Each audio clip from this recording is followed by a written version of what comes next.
حضرت مفتی تقی صاحب پر جو باہر ملکوں میں پابندی لگی ہے نا, وہ اسلامک بینکنگ کی وجہ سے لگی ہے. لیبر انہیں دہشت گردی کا لگایا ہے. یہودیوں کو ڈر تھا ہی تو سارا سیٹ اپ سود کا ہمارے ہاتھ سے نکل جائے گا. امریکہ کو پتا ہے کہ یار اس کا سودی بینکنگ کا بیڑا غرق کر دیا مفتی تقی عثمانی صاحب نے, اور یہاں لوگ کیا کہہ رہے ہیں, سود کو کیا کر دیا, اسلام کا لیبل لگا کے حلال کر.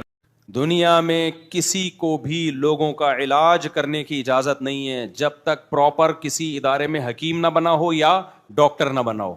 کہیں ہے دنیا میں آپ امریکہ کے ویزے کے لیے اپلائی کرو کہ میں ڈاکٹر ہوں, میں لوگوں کا وہاں جا کے علاج کرنا چاہتا ہوں, امریکن پوچھیں گے آپ نے کہاں سے پڑھا ہے, آپ کہہ رہے ہیں میرے نانا بہت بڑے ڈاکٹر تھے تو انہی کی خدمت میں ساری زندگی گزار دی میں نے, مان لے گا وہ؟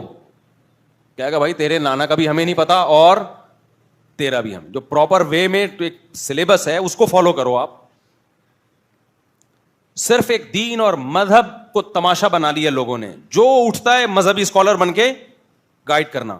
اور جب ان سے کہا جائے کہ تم نے کون سا سلیبس پڑھا ہے تو فوراً جواب دیتے ہیں کہ نبی کے دور میں کوئی سلیبس تھا ہے بھائی.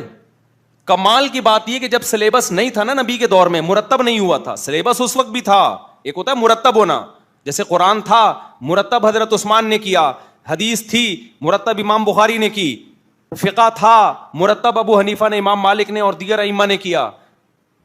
سب چیزیں تھیں, مرتب نہیں تھا. لیکن کمال کی بات یہ کہ جب نبی کے دور میں یہ مرتب نہیں تھا, پھر بھی ہر ایک کو مذہبی اسکالر بننے کی اجازت نہیں تھی, ہر ایک کو فتویٰ دینے کی اجازت نہیں تھی. مخصوص صحابہ تھے جن سے لوگ مسائل پوچھتے تھے.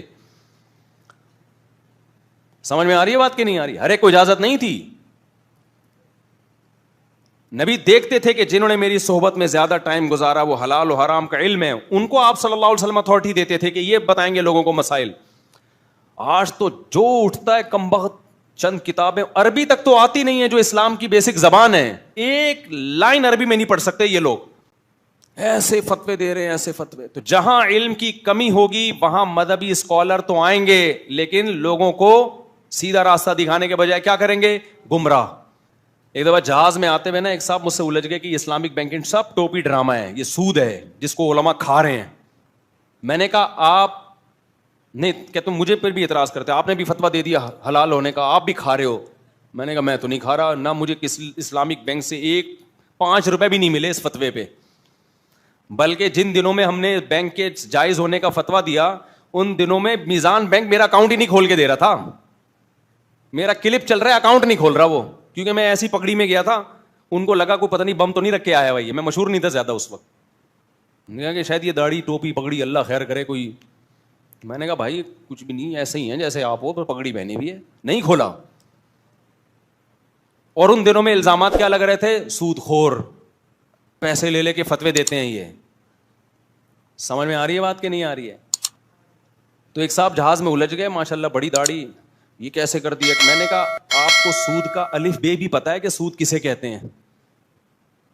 میں نے کہا آپ بتائیں. کہتے ہیں سود کہتے ہیں پیسے سے پیسہ کمانا بغیر محنت کے. یہ ڈیفینیشن کون سی کتاب میں لکھی ہے, پیسے سے پیسہ کمانا بغیر محنت کے؟ کہتے ہیں وہ سودی بینک بھی پینلٹی لے رہے ہوتے ہیں اور غیر سودی اسلامک بینک بھی پینلٹی لے رہے ہوتے ہیں, کان ادھر سے پکڑو ادھر سے پکڑو. میں نے کہا بھائی اسلامک بینک پینلٹی لے کے چیریٹی کرتا ہے, وہ اس کا پروفٹ میں نہیں ہوتا. وہ پینلٹی لیٹ کس جمع کرانے کی پینلٹی ہوتی ہے سزا کے طور پر, وہ چیریٹی کرتا ہے. سود خور جب سود لیتا ہے تو وہ اس کا پروفٹ کا حصہ ہوتا ہے, اس کا پروفٹ ہے وہ. تو کہنے لگے کان ادھر سے پکڑو ادھر سے پکڑو. میں نے کہا کمال کی بات ہے, چیریٹی کر رہا ہے وہ, کروڑوں روپے. کہتے ہیں یہ سب ڈرامہ ہے, کوئی چیریٹی نہیں ہو رہی. میں نے کہا آپ نے جا کے دیکھا ہے سسٹم کو, پڑھا ہے؟ آپ یہ بولو کہ مجھے نہیں پتا. سمجھ میں آ رہی ہے بات؟ ہر چیز میں ٹانگ اڑانے کی آپ کو ضرورت نہیں ہے.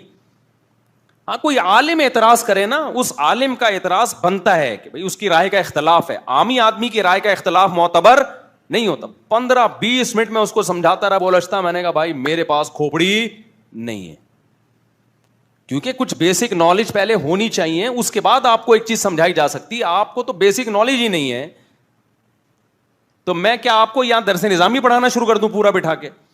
صبح و شام لوگ الجھتے ہیں. تقی عثمانی صاحب پر کتنے طنز کیے جاتے ہیں, سود خور مفتیوں کے فتوے کی کوئی حیثیت. تم خدا کے غضب کو دعوت دے رہے ہو یار. حضرت مفتی تقی عثمانی صاحب کے بارے میں جو 15 سال پہلے میرے پاس رپورٹ تھی میزان بینک کو جائز کہہ کے بھی اس سے جو ملنے والا پروفٹ تھا وہ صدقہ کر دیا کرتے تھے احتیاطاً, جائز ہے لیکن نہیں رکھنا, صدقہ کر دینا ہے. اب کا مجھے نہیں پتا بھائی, آپ ہم سے پوچھو ان کے تقوی کے حالات کیا ہیں, وہ کتنا پیسہ کتنے طریقوں سے کما سکتے تھے, نہیں کمایا انہوں نے. بس جو آدمی بیٹھا ہے افلاطون بنا ہوا, لمبی لمبی پھینکتا رہے گا بیٹھ, سود خور مفتی فلانا مفتی. سود سے بچایا ایک شخص نے, بچانے والے کو آپ سود خور کہہ رہے ہو. حضرت مفتی تقی صاحب پر جو باہر ملکوں میں پابندی لگی ہے نا, وہ اسلامک بینکنگ کی وجہ سے لگی ہے. لیبر انہیں دہشت گردی کا لگایا ہے, یہودیوں کو ڈرتا ہی تو سارا سیٹ اپ سود کا ہمارے ہاتھ سے نکل جائے گا. امریکہ کو پتا ہے کہ یار اس کا سودی بینکنگ کا بیڑا غرق کر دیا مفتی تقی عثمانی صاحب نے, اور یہاں لوگ کیا کہہ رہے ہیں, سود کو کیا کر دیا, اسلام کا لیبل لگا کے حلال کر دیا. جب آپ کے پاس نالج نہیں ہے آپ چپ رہو, لیکن